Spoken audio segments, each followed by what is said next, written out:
Halo, selamat pagi. Seneng banget nih, udah seminggu kita nggak ketemu. Akhirnya sekarang di jam 10 hari Minggu, kita ketemu lagi hari ini di Kongko, tempat nongkrong anak muda yang punya kreativitas tanpa batas. Felix Chris di sini masih bakal lanjut, kita masih punya waktu yang cukup banyak karena baru mulai banget gitu ya. Dan hari ini kita bakal ngobrolin satu topik yang menarik banget, karena ini dekat banget sama anak-anak muda juga gitu ya. Sekarang siapa sih yang nggak pingin jadi penulis oke gitu kan, atau mungkin ceritanya novelnya difilmkan, let's say Dewi Lestari gitu, satu contoh yang udah ada. Nah, nanti kita bakal ngobrol barengan sama dua orang yang memang sama-sama bergelut di dunia tulis-menulis. Ada novel, ada juga menulis di blog. Dan pastinya hari ini kita lagi ada di salah satu tempat yang paling eksis di Jogja. Kita lagi ada di Dixie Easy Dining gitu ya. Dan pastinya nanti kita juga punya quiz. Jangan lupa simak quiznya. Pertanyaannya ada di akhir Kongko. Dan nanti akan ada hadiah spesial buat kamu, kaos spesial dari Clio gitu ya. Kalau gitu langsung kita bakal kenalan sama dua orang yang sudah hadir di sini. Halo. Selamat pagi. Selamat pagi. Ini udah ada satu Daniel Prasetyo dan juga ada Aditya Dion, gitu ya. Ini kalau bisa dilihat di depan sini ada salah dua novelnya Doi ya panggilannya ya, bisa dipanggil Doi. Oke, nanti kita bakal ngobrol lebih lanjut tentang tulis menulis gitu ya. Tapi pertama-tama dulu yang harus ditanyain adalah sejak kapan mulai tertarik menulis? Mungkin boleh? Yang lebih tua dulu mungkin. Jangan bawa-bawa umur lah. Sebenarnya sejak kecil, dari mulai bisa baca itu selalu pengen nulis. Ya waktu itu cuma senangnya cerita gitu kan.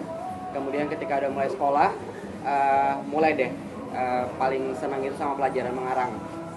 Di pelajaran bahasa Indonesia ada selalu tugas mengarang, nah itu paling favorit. Oke, jadi awalnya dari kecil suka nulis gitu ya. Oke. Kalau Doi sejak kapan? Kalau permasalahan suka nulis sih entah sejak kapan, cuman kalau misalnya dari dulu sih emang suka yang berbau seni. Jadi istilahnya emang dari kecil suka gambar, suka main musik, ya nulis. Jadi istilahnya semua itu kayak udah jadi satu, akhirnya ya jadi suka nulis juga. Otomatis gitu kan istilahnya. Karena dulu suka baca komik, awalnya dulu gambar komik. Begitu kenal sama istilahnya zaman aku kecil dulu itu AADC ya.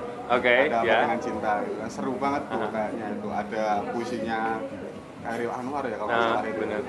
Gara-gara itu makanya mulai tertarik, kok kayaknya bagus nih puisi gitu kan. Nah, makanya mulai cari tahu tentang dunia tulis-menulis dari zamannya AADC itu. Makanya dari dulu emang nggak pernah fokus sih pengen nulis atau gimana gitu kan. Kayak datang pergi. Dulu suka motret, akhirnya lepas juga. Suka musik, akhirnya ninggalin band dan sebagainya gitu kan. Tapi akhirnya pengen sih buat satu karya gitu, apa sih gitu kan. Masa dari dulu nekunin dunia seni tapi nggak ada hasilnya nggak gitu ada ya. hasilnya gitu kan. Akhirnya ya udahlah, mungkin kalau misalnya kita nyoba untuk lebih konsen ke satu hal gimana sih gitu kan. Dulu pas kuliah juga pas zaman-zaman kerjain skripsi, istilahnya banyak waktu luang gitu. Nah, daripada nganggur mending diisi buat nulis kan. Ya akhirnya jadi untuk nulis itulah. Nah, kalau tadi kamu bilang kan dari sempat ngicipi banyak banget ya istilahnya ya, dari main band, dari gambar segala macam. Sampai akhirnya harus memilih untuk menulis gitu ya. Apa yang disukain dari nulis? Bagian mananya? Yang pasti kalau misalnya aku nulis itu kayak istilahnya aku membuat dunia sendiri. Istilahnya membuat dunia sendiri. Selain itu juga membagi duniaku sendiri itu ke orang lain. Terus dulu pernah dengar juga sebuah istilahnya apa? Quotes. Quotes itu apa bahasa Indonesia? Quotes itu adalah kutipan. Istilahnya paling enggak itu kalau orang hidup itu paling enggak punya satu buku. Nah, ya udah akhirnya ya itu yang membuat lebih memotivasi untuk menulis itu sendiri. Oke. Setuju nggak untuk bisa menulis itu bisa membagikan dunia kita yang kadang-kadang nggak bisa dilihat orang ke orang lain? Benar sekali.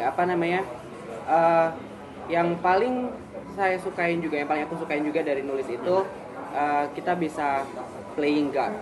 Kita bisa berperan sebagai Tuhan di situ. menentukan settingnya, menentukan karakternya, kemudian siapa yang mau kita bunuh, siapa yang mau kita ceraikan, apa segala macam itu kita semua yang ngatur.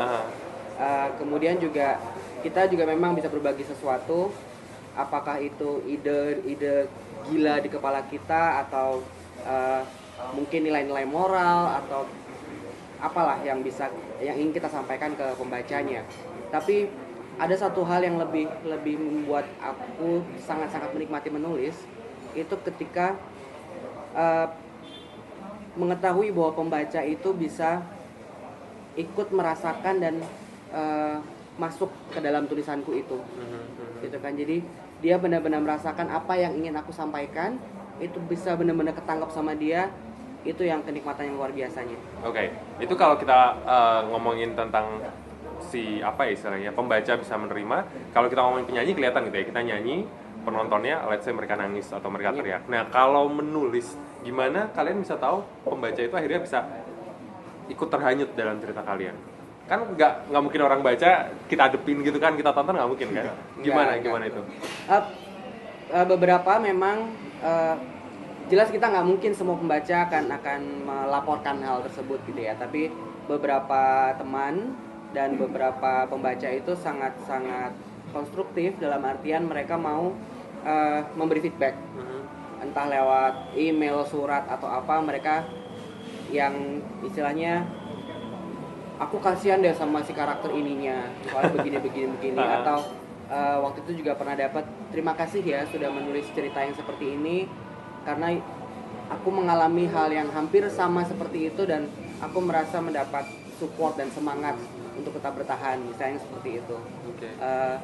Jadi meskipun karya itu harusnya memang ya sudah begitu dilahirkan terserah pembaca gitu kan, tapi aku lebih suka untuk terus berinteraksi sama pembaca juga, untuk tahu seberapa jauh sih kita bisa menyentuh mereka dan atau seberapa buruk sebenarnya tulisan kita, itu kan dari sana gitu. Oke, kalau Doi? Sama sih sebenarnya, tahu atau enggaknya istilahnya itu ngena banget nggak buat pembaca biasanya emang karena review dari mereka, feedback sendiri kan.